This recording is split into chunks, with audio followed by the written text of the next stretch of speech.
अगर आप कुछ वेल डिफाइंड चीजों का, कुछ वेल डिफाइंड ऑब्जेक्ट्स का कलेक्शन ले लें, तो उस कलेक्शन को सेट कहते हैं। अब ये जो ऑब्जेक्ट्स या जो चीजें हैं जिनका कलेक्शन सेट है, ये क्या हो सकती हैं?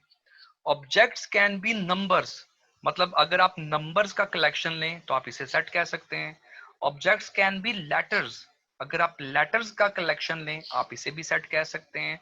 ऑब्जेक्ट्स डेज भी हो सकते हैं, मतलब आप डेज का कलेक्शन लें वो भी एक सेट होगा। इसी तरह अगर आप सिटीज का कलेक्शन लें, उनके नेम का कलेक्शन लें, तो वो भी एक सेट कहला सकता है। इसका मतलब ये हुआ कि हम कुछ भी ले लें, कोई भी चीज ले लें, उनका कलेक्शन कर लें, क्या वो सेट कहलाएगा? Answer is no. हमेशा उन्हीं चीजों का, उन्हीं ऑब्जेक्ट्स का कलेक्शन सेट कहलाएगा जो वेल डिफाइंड होंगी। वेल डिफाइंड मींस उनके मीनिंग क्लियर है, उनको लेके कोई कंफ्यूजन नहीं है। फॉर एग्जाम्पल अगर मैं आपको कहता हूं नंबर्स, नंबर्स का कलेक्शन, तो सभी को कंफर्म है कि नंबर 0 1 2 3 4 एंड सो ऑन इनमें से कोई हो सकते हैं। कोई ये नहीं कहेगा कि नंबर इनके अलावा भी कोई हो सकता है। अगर मैं आपसे कहूं लेटर्स का कलेक्शन, तो कंफर्म है कि ए से लेके जी तक कोई भी लेटर हो सकता है, उसके अलावा कुछ नहीं होगा। डेज के कलेक्शन को लेके कोई कंफ्यूजन नहीं है, Monday Tuesday Wednesday Thursday Friday Saturday and so on. इसी तरीके से कोई कंफ्यूजन नहीं है इनको लेके।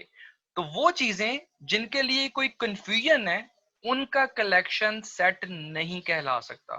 फॉर एग्जाम्पल मैं कहूं कि ब्यूटीफुल पीपल का कलेक्शन सेट कहलाएगा, आंसर इज नो, क्योंकि ब्यूटी की डेफिनेशन क्लियर नहीं है। हो सकता है मेरे माइंड में किसी की आंखें अच्छी हैं तो वो शख्स खूबसूरत है, आपके माइंड में हो सकता है किसी के बाल अच्छे हैं तो वो खूबसूरत है, कोई ये कह सकता है किसी की स्माइल अच्छी है तो वो खूबसूरत है। मींस इसकी डेफिनेशन, इसके मीनिंग, ब्यूटी के meaning person to person vary कर रहे हैं। It is not clear. तो खूबसूरत लोगों का सेट कभी भी नहीं बनाया जा सकता।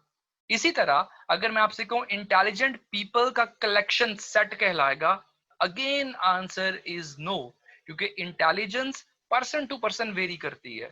हो सकता है मेरे नजदीक एक ऐसा बंदा ज़हीन हो जिसके पेपर्स में मार्क्स बहुत अच्छे आते हों, आपके नजदीक कोई ऐसा बंदा ज़हीन हो सकता है जो फौरन जवाब देता है, जो मौके पे जवाब दे सकता है।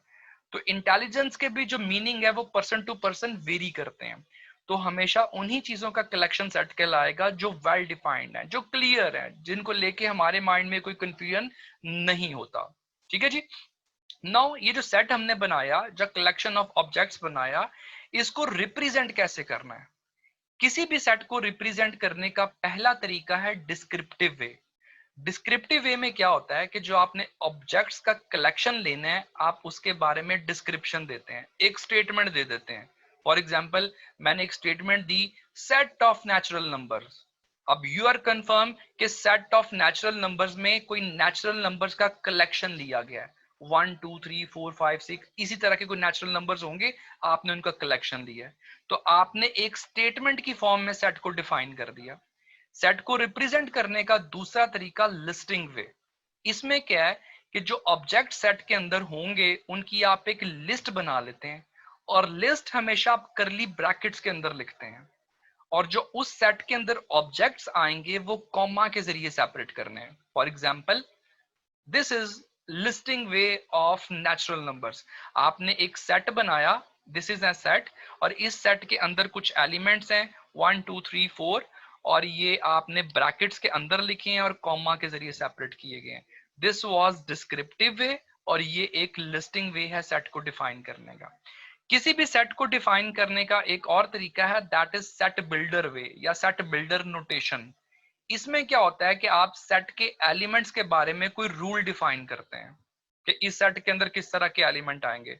For example it is a set, bracket से नजर आ रहा है कि इट इज अ सेट, और इस सेट के अंदर कोई एलिमेंट एक्स आ सकता है। अब आप रूल बताने लगे हैं वो एलिमेंट एक्स कैसे आएगा, सच दैट एक्स इस तरह आ सकता है, एक्स बिलोंग्स टू एन, यानी इस सेट के अंदर कोई भी एक्स, कोई भी एलिमेंट आएगा और वो एलिमेंट बिलोंग करेगा नेचुरल नंबर से।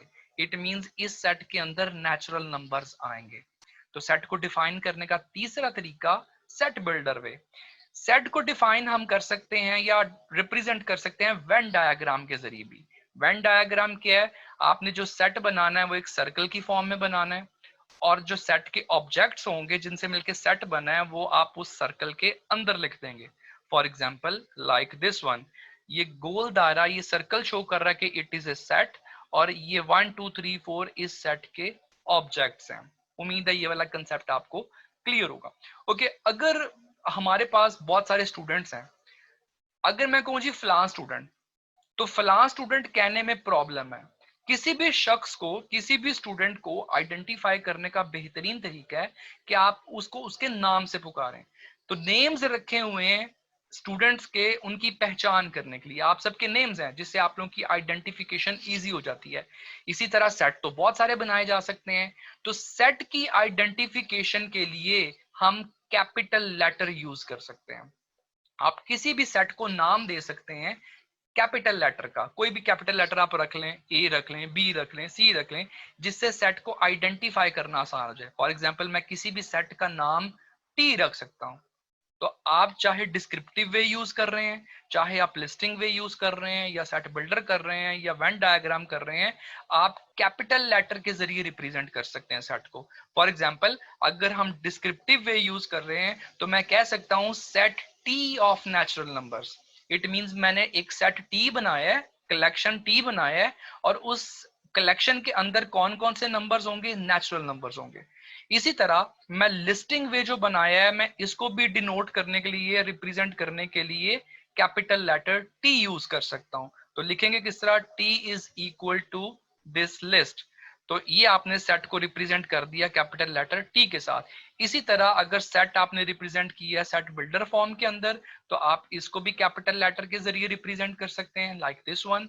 और अगर आपने एक वेन डायग्राम के जरिए सेट को रिप्रेजेंट किया है, सेट को बनाया है, तो आप इसकी आइडेंटिफिकेशन के लिए कैपिटल लेटर टी इस्तेमाल कर सकते हैं इस तरह। तो जब भी आपने कोई सेट बनाना है, उसको आइडेंटिफिकेशन के लिए उसको किसी ना किसी कैपिटल लेटर के साथ आपने उसको रिप्रेजेंट करना है। ठीक है जी। अच्छा, एक सेट के अंदर होता क्या है, सेट किससे मिलके बना है, ऑब्जेक्ट से मिलके बना है। जो ऑब्जेक्ट्स एक सेट के अंदर होते हैं उनको एलिमेंट्स ऑफ सेट कहा जाता है। फॉर एग्जांपल अगर आपके पास ये एक टी सेट है, इस सेट के अंदर कौन कौन से ऑब्जेक्ट्स हैं, 1 है, 2 है, 3 है, 4 है। ये ऑब्जेक्ट्स इस सेट टी के एलिमेंट्स कहलाएंगे। अगर मैं आपसे पूछूं, मुझे बताएं, क्या 1 इस सेट टी का पार्ट है, क्या इस सेट टी के अंदर मौजूद है? The answer is yes. हमें नजर आ रहा है कि 1 इस सेट टी के अंदर मौजूद है। तो मैं लिख सकता हूं इसको 1 बिलोंग्स टू टी। ये जो सिंबल आपको यहाँ पे नजर आ रहा है, ये रिप्रेजेंट करता है बिलोंग्स टू, मींस 1 बिलोंग करता है सेट टी से। इसी सिंबल को आप मेंबरशिप सिंबल भी कह सकते हैं।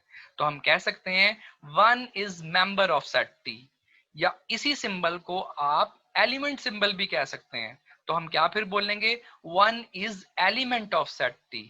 ओके, अगर मैं आपसे पूछूं क्या -1 इस सेट टी का पार्ट है, आप देखें क्या -1 इसके अंदर मौजूद है?